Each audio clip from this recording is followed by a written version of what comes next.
Hello everyone, and welcome to our April session of Ask Me Anything at the Women's Network Students Leader monthly meeting.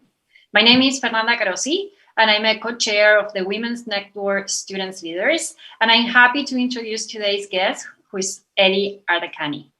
Ellie is an award-winning tech entrepreneur and a published geoscience advisor.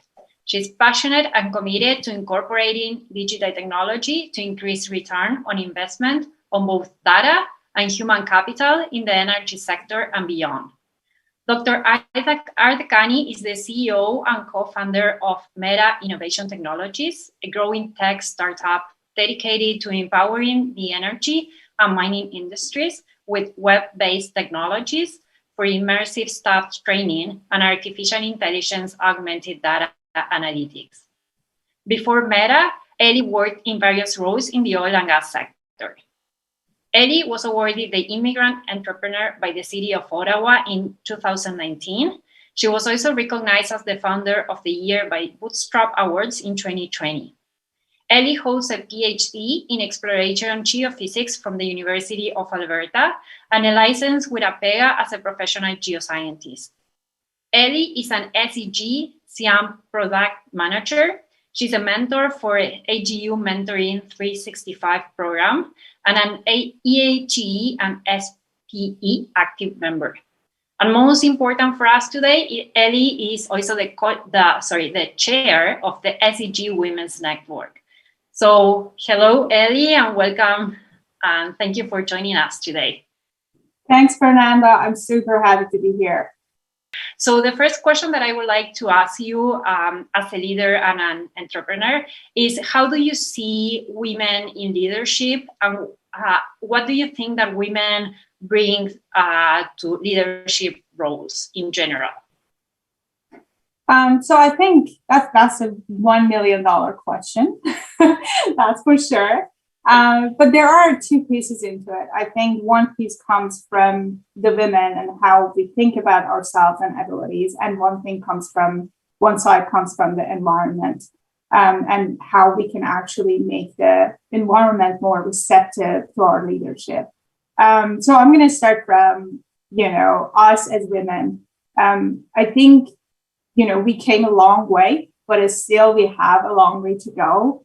There was a time not that far ago, like 100 years ago, even I remember, in my family, I'm from Middle East, and my family were a radical kind of dictatorship, and it was all about men. So even my mom didn't have a lot of chance to sit on the table and speak when it comes to making decisions. And that was just leadership within a household, right? So it wasn't even a long time ago. And in a lot of countries, you still struggle with the fact that men always are making the decisions. For us, the first thing that we need to believe is believing in ourselves and knowing that if there is a table that decisions are made at that table, we belong there. We belong a seat on that table, and we should be part of it. And that's something that for sure, like, for example, for SEG Women Network, this is what we are trying to do. It's not just building a community that supports women, but also it's bringing women up to a point that they can sit on the, board of SEG. Right now, I think that we have only 2-3 women within the whole board of SEG, and SEG is our society. So what I'm thinking is that I'm really hoping in the next couple of years, 50% of the leaders within the SEG board are women, because the decisions are made for us without us having a voice there. And that's something that we just need to work on it. As women, there are times that we are going to be criticized. There are times that we have to work harder, which is not fair, to show ourselves and our capabilities. But that's just something that we need to do to get past this era. And then hopefully we're going to set the path for the next generation that come in. On the other side, on the environment, I think one of the things that is really important for us to do is to always raise our voice and talk about these challenges that women have to get to the leadership roles and, move up through their career move up to different posts that actually imposes that leadership. And I mean, sometimes people like it, sometimes people don't like it. The thing is, we have to focus on that goal. And the thing is, we have to make the environment to be more receptive, that, this is what's going to happen in the near future. And if people like it, well, great, they can come on board and help us. And if they don't, well, they don't belong into this era, because, the world of women being quiet and, doing the household and house chores, it's over. It's done. We are as creative, as motivated, and equivalently, if not more, intelligent than our counterparts that are men. So why not? We can definitely make the environment more receptive to our leadership, and show them that you don't have to be a specific gender, you don't have to be a specific skin color, you don't have to be a specific age to be a leader. You can be 22 and you can be graduating your bachelor degree, but show leadership with running a team that is working toward a specific cause. And that's the leadership there.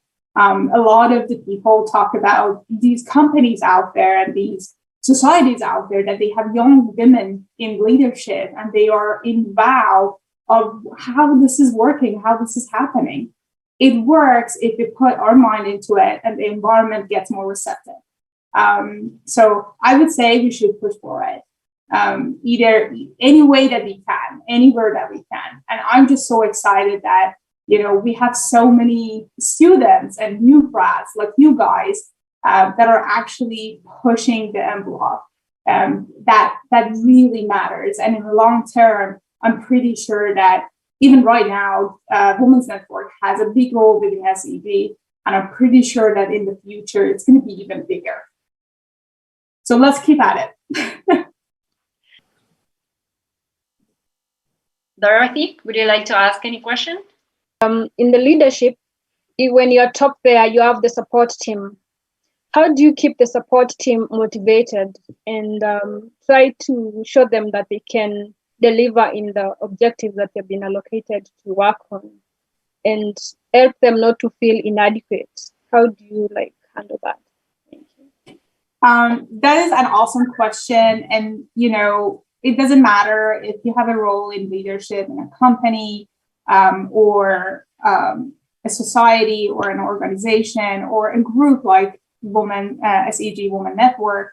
In my opinion, there is a little bit of a difference between management and leadership. And when you're a leader in a group, you actually want to get people to bring in their creativity into the table, give them the room to speak and execute. And I think that's very aspiring for people who come to be part of that group. So one of the things that I always try, and by no means I'm successful at it, but I'm really trying. We're always trying at any level that we are in, is to make sure that they feel accountable for the things that they do, and we celebrate their success. So as a good leader, you're always there to actually work for them, for your support team, and not your support team working for you. The good leader is someone who's actually working for his employees, for her employees, for her team. So you always sit back and you look at where people are going, where their talents are, and what makes them tick. So everyone has a special skill. It's good at something. Some people have more than the others. But understanding the personalities of the people that you are working with and what really motivates them to get something done, that's the important part. So, I mean, it's a combination of social or emotional intelligence, having empathy for people that you are working with, and also being respectful and appreciative of the work that they do. I think this always works. We have the same system in my company and any other groups that I'm volunteer for or I'm leading, that there is kind of a cohesive relationship between the people that are getting the job done. Being a leader doesn't mean that you get recognition for being a leader and getting things done because you're the leader. No, you're not the person that is getting things done. In reality, your team are the people that are getting the things done. And if they feel like that they are getting recognized for it, even if it's within the team, they are celebrated for the work that they do, they will do it. Now, in volunteer positions, it's a little bit harder than in situations when people are getting paid for the job that they do. But, at the basis, if you want to be a really good leader, you have to work harder than anyone else around you. And that's just the reality. Being a leader doesn't mean that you can just sit up and everyone else does the work and you get the recognition for it. That is my opinion about leadership. And I think having that relationship on a personal level, when you actually understand people, understand their struggles, where they are coming from, their background, that really helps to bond with people better and get them, or not get them, at least guide them to the path that they can achieve their full potential. Because all of us, deep down, we have a lot of talents, but if it's not put in the right way, in the right path, we will not achieve our full potential. So as a leader, you have the job to actually look at everything. And there are so many moving pieces to make sure that you can actually achieve that with your team. I hope that answered your question. But, in general, it's tricky. It's not easy. That was a great answer, Ellie, at least for me. And yeah, again, I'm learning a lot here from you today. It was great to hear that. Now, Isabella from Brazil, so Isabella Dantas de Albuquerque, she has a question. She says, hello, Ellie. I have a question. Do you think volunteering changed or improved your career? If yes, how so? Yeah, absolutely. That's a really good question. I think volunteering is one of the ways that we can build a network.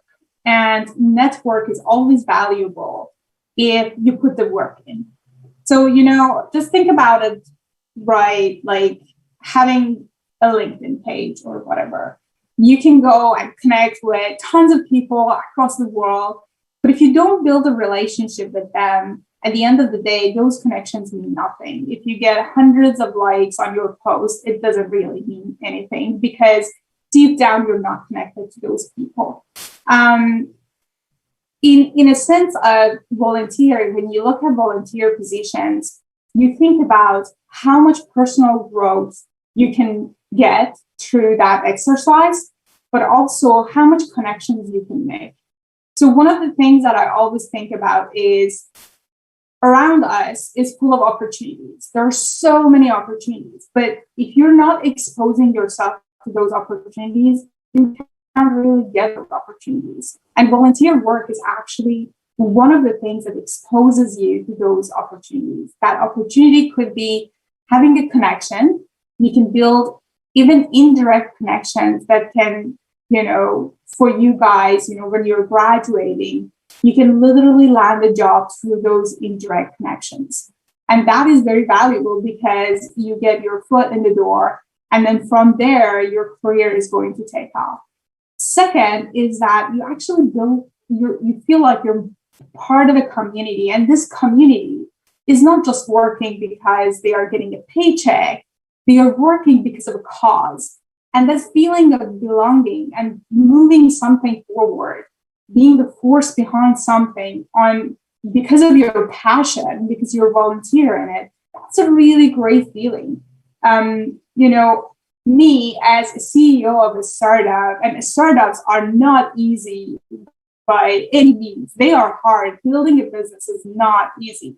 But for me, I do a lot of volunteer work at the same time. And the reason that I do it is that I get two things out of them. I get to work on the things that I'm passionate about, right? So the things like, we're here in WN, we're talking about women's representation, women empowerment. And it just sticks with me because I came from a country that I was denied to get a job because I was a woman, because I was a geophysicist or petroleum geologist that couldn't go to the field because everybody else were men. So for me to be able to be the voice of the women who do not have a voice, that's massive. This is something that I'm passionate about. So I get to work on something that I'm passionate about. I get to learn from the people who are around me. So other volunteers, if they have more experience, if they are more senior, you can actually learn a lot by just working alongside with them. How they, the critical thinking that they bring in, the expertise that they gained through their professional or academic work, and they are just offering it technically for free to you because, they're volunteering to get the same job done and you're just working alongside with them. So you actually get to learn from them. The third thing is that majority of volunteers are very driven. They are very motivated to get things done. And I always tell people, I actually had a conversation that I was presenting to the University of North Dakota last week or early this week. And somebody asked me, how do I get motivated to do things? And my answer was, surround yourself with motivated people, because in the long run, it will affect you. When you're sitting in, if you go to a party and everybody's dancing, almost you're going to dance, right? Like you're not going to go sit somewhere on a sofa, right? So volunteer teams are usually like that. They have a lot of energy. They have a lot of motivation to get something done. And if you pose yourself to that, you're going to be affected, if you want it or not, right? So why not? Why not taking advantage of that? So these are 3 reasons. And the 4th reason is that I was able to build relationships for life through these volunteer works that I did. And that's just awesome because you get to have friends that are not really your friends from school and they are not really your family members. You actually get to have a support team that are there for you because they value you and vice versa. And that makes a big difference. It makes you feel better. And I guess the 5th one, which is not a goal, or at least it's not a goal for me, is that you get to be seen, right? And that helps your career to move along even better because people will see how much you're trying. People will see you're passionate about specific topics and they will come along with you and they will congratulate you whenever that you achieve something.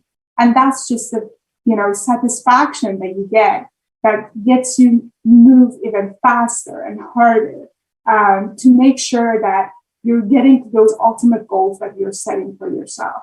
So to answer to that question, honestly, I think volunteer work is life-changing, to be honest with you. And it doesn't matter in what setting you are doing it, right? I'm passionate about animals. So maybe I'm working for, as a volunteer in an animal hospital. And that's still valuable. It could be, very concise with the degrees that you are getting or the field of studies, but also it could be outside of it. Maybe you are volunteering for a shelter because you want to combat the world of hunger, right? Like these are the things that motivates us to be better human beings. So in one sentence, I can say being volunteer makes you more human. And that just is something that is going to be achieved if you pose yourself to those positions and you take that accountability and responsibility for it. So thank you, Isabella, for the question, and thank you, Ellie, for the answer. We have a new question coming from Ogo Osora.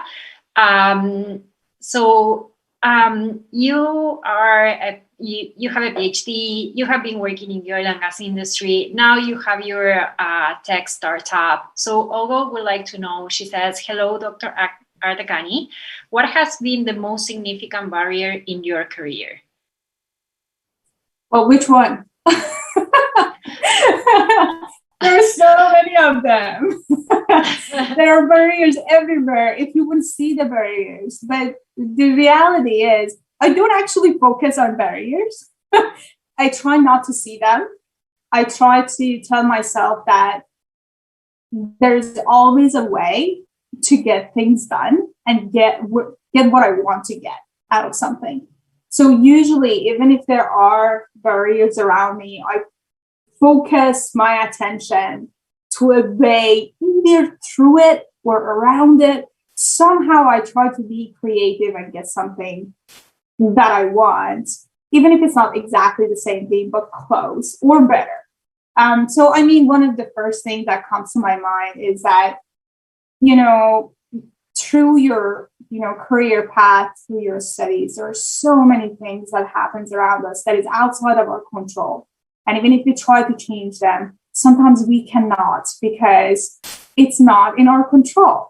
So the best way to kind of deal with them is to figure out how you can creatively find a path that is either going through the barrier or around it. So one of the examples is that, when I graduated, I think my master degree, just before I started my PhD, I wasn't actually trying to start a PhD, but I'm going to be transparent here. So what happened was that, I had an industrial project when I got my master degree, and it was really awesome. And I was literally one of the 12 people that were in the petroleum geology program back in my country, Iran, which is really competitive, right? Because it's a state university, not many people get into the state university. So you have to pass like entrance exams and so much other things. And I was one of the top students that are coming out of this program. And all of my male counterparts got jobs in, national oil companies beside the girls. Some of the girls got jobs in private sector. And even though I was up for a really good position in offshore oil company, I couldn't actually get it because they told me, we need a man because we want to send this man to the field. And you are a girl. We cannot send you to the field. And that just broke my heart because I studied so hard in my entire life. I got a bachelor, I got a master. I know my things. I have really good technical skills and I'm a top student graduating my master degree.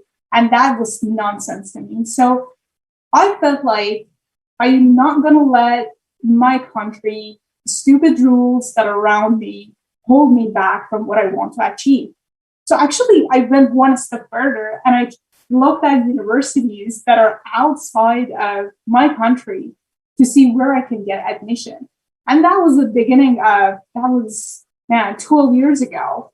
I was like, you know what, I'm just going to go and pursue a PhD. And at that point, I was interested in geophysics. So I was like, hey, this is going to be great. Like, I'm going to do geophysics, but also I'm going to put this behind me and I'm going to do what I really want to do. If I want to go to the field and do work in the field, I should be able to, right? Because I'm a scientist, and just because my gender is not what they want, that doesn't hold me back. So I actually decided to come to Canada and go to University of Alberta to get my PhD. And it's not easy when you're immigrating. It's not easy when you go to a country that doesn't speak your language. It's not easy to take higher level courses in English when English is not your mother tongue. And it's not easy to make friends, and it's not easy to build a family for yourself in a foreign country as you are trying to achieve a PhD, which is not easy by itself. So all of these things came together and made me a better person, made me a stronger person.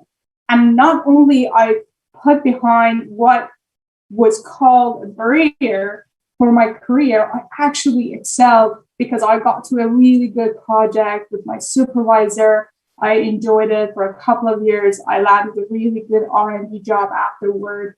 I worked with service companies and operators, and it was life-changing for me. And it got me to this moment where I am standing right now when I'm running a company that builds products to solve problems for the industry that I was really passionate for. So when you think about it in the bigger scheme of things, and you're zooming out, you're like, man, that thing that was called a barrier to entry, it's not even seen anymore because I just overcame that barrier without actually focusing on it. Just knowing this is what I wanted. I wanted to be a geophysicist. I wanted to be someone who is able to do what she is passionate about, no matter where I am. So you can always change your surroundings with taking yourself and putting yourself in another environment. And that's always possible. This question is from Gioma Angumeli, and she says, hello, Ellie. Is there a particular leader that inspires you and why? Oh, that's a good one. You can get inspiration from people who are really, really good in their skill sets.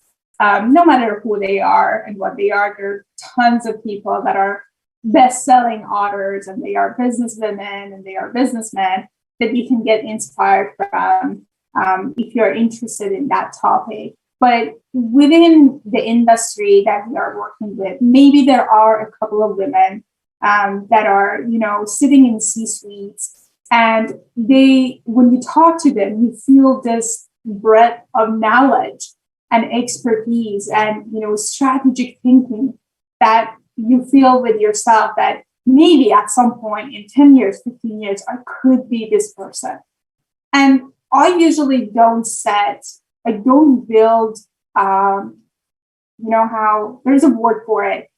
People build something up in their mind and they're like, man, like this person, oh my God, like the founder of Facebook, oh my God, like he's a genius. Like no one is like him. I don't do that.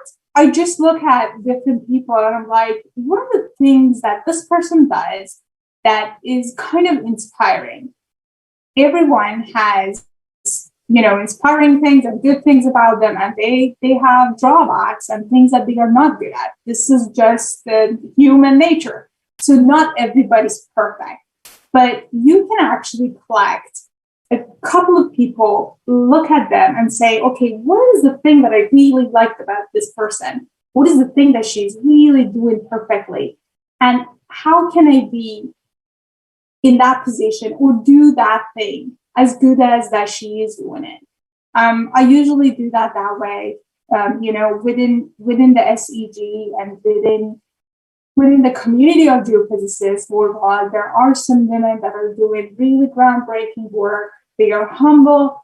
They are not seen everywhere. Maybe they are not social influencers. Maybe you can't see them, but they are doing magnificent work. And I think I'm more inspired by them than people that are actually just like doing everything just for a show. And it's kind of hard to believe because there are so many people out there that, to be honest with you, if you see their digital signature is super different from who they are actually. And that's something that you have to look at it with very open mind to see how much of these, successes or whatever stories that are out there are real and how much of it is not real. In general, success and failure goes hand in hand. And if someone is just telling you that everything is just rosy and everything is pretty and I'm killing it, it's probably not true. They're not showing you the whole image.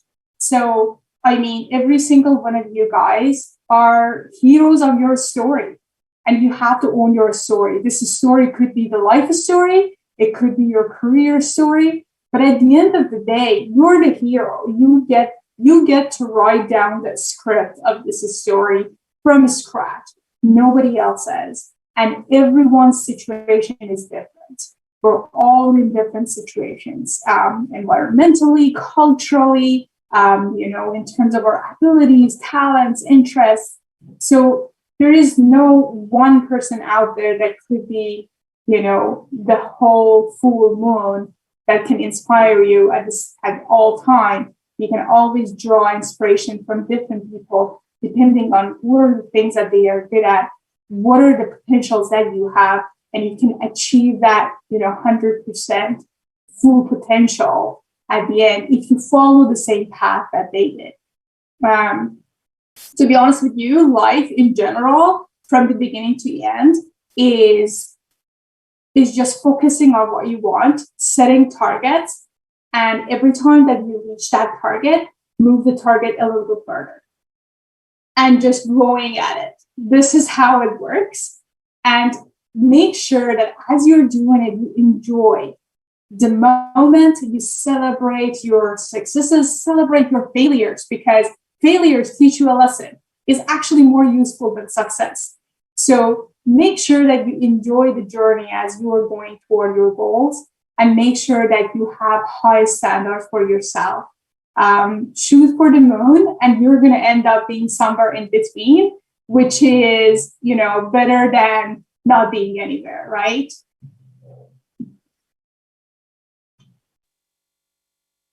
Thank you, Ellie.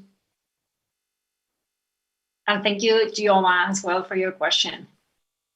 We have a last question. This is Jamila's question. She says, hello, Dr. Ardakani. First of all, thank you so much for sharing with us your experience today.